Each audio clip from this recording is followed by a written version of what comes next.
What's up, guys? It's Coach Grant with First Down Training, and today we're going to be breaking down some of the worst things that wide receivers can do and moves that they can use when they're in a one-on-one man coverage situation, okay? So I hope this video helps you guys out. I hope it teaches you some things that you want to avoid when you're faced against a man coverage look, when you're doing one-on-ones and you have to improve or show out at a camp-type situation. But before we get into this, fellas, we are going to be traveling to 6 more states across the United States for 2-day-long quarterback and wide receiver training camps this offseason. So if you guys are local to the Atlanta, Georgia area, Columbus, Ohio, Chicago, Illinois, Dallas, Texas, Nashville, Tennessee, or Los Angeles, California area, and you'd like to get some work in with myself and my staff of coaches for 2 whole days, check out that very first link in the description below, fellas. These clinics, we've already been to 4 different states. We're excited to come out to these 6 states. So if you guys are local, want to travel down, we would absolutely love to have you out. We're limiting spots to only 10 to 12 kids. So again, it's a great opportunity for you guys to get a ton of reps in with us for 2 whole days. So check out that very first link below if interested.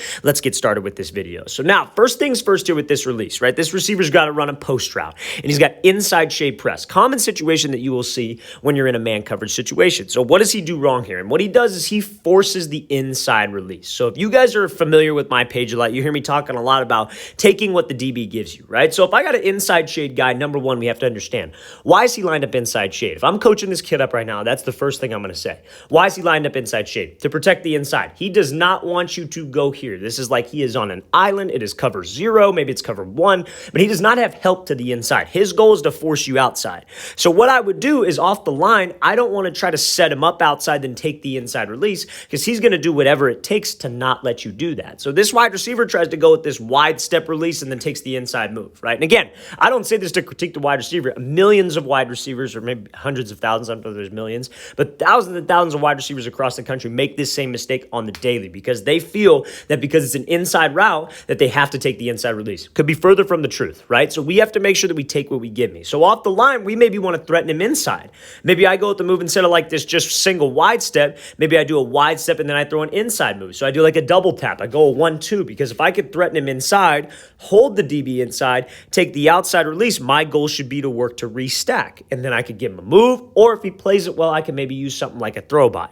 But if I were to just give him something inside and get him to keep the leverage, I'd have a free release and I would keep timing with my quarterback. Now, other than the fact that this got locked up, there's another reason why this isn't going to work in a real game situation because we have other receivers there, right? So like, let's say he's running a post. Like, let's say the slot receivers may be running like a 10-yard out, for example. That's a concept that people love to work, post 10-yard out, right? But if you get completely rerouted all the way to the inside, you're going to run into this post route and the spacing of the play is going to be off. So even if you are open, you could have a defender be able to be in the right spot at the right time and play both routes, and that could screw up timing with my quarterback who is back to the inside. So we have to make sure, fellas, that we do not force the release. That is one of the worst things the wide receivers can do. The only time that we should take an inside release on this post route right here is if we had maybe a head up DB or an outside shade DB, and you set him up like this. Wide step is great to use when they're in those 2 positions, because if we could get him to jump to the outside, then okay, I could take the free inside release and go break it off, right? But he would have safety help.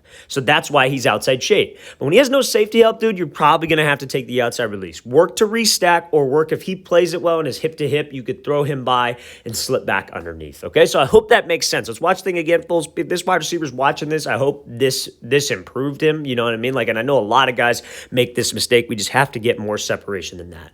Okay, so now this is one of the most common mistakes that I see, and it's receivers who don't attack a DB vertical, who don't threaten him vertically.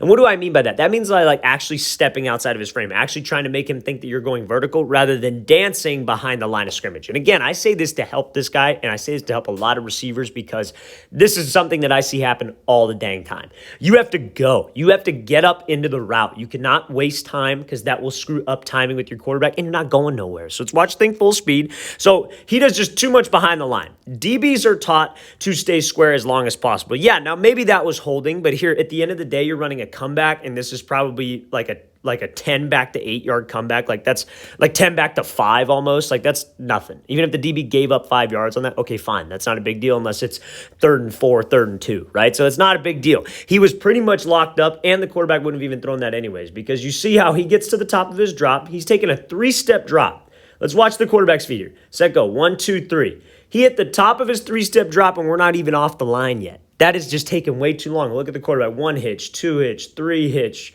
4 hitches, and he's holding the ball. Then he throws the ball, right? You got to 10 yards, and he took a 3-step drop with 4 hitches. Like, that's just way too long. That just takes way too much time. And again, this isn't the only receiver that does this. This is hundreds of receivers, thousands of receivers that make this mistake. When they face a guy who's up in their face like this, they do way too much stuff laterally. This DB is going to stay disciplined. He is going to watch your hips. He is going to stay square as long as possible. DBs are some of the most disciplined players on the field sometimes. But if a good DB, he's one of the most disciplined players on the field because he knows that that guy has to make me move. DBs are taught not to open up until you actually get threatened there. Right? They're not going to open the gate until you threaten them. So something maybe he could have done with this comeback, right? You got inside shade coverage. Maybe like actually rather than stepping lateral, maybe we give a move like a 1-2, like that wide step double tap that we were talking about. Actually threaten him, actually get into his leverage because I need to give something quick and I need to hold that guy to the inside so I could get up into the route. But me going lateral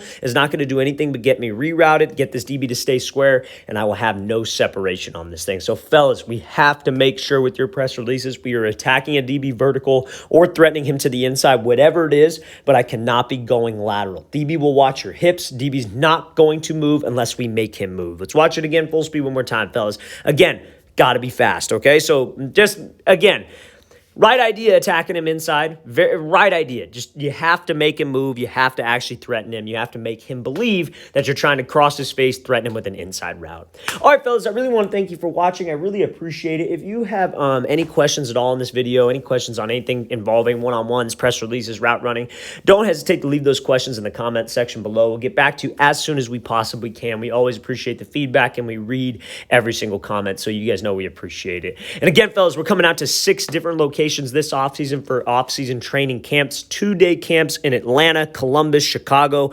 Dallas, Nashville, and Los Angeles. Check out that very first link below if you want to be a part of one of our offseason camps. We would love to have you out there for 2 whole days, 4 hours each day, a ton of reps. Check out that very first link in the description below. I'll see you guys next time.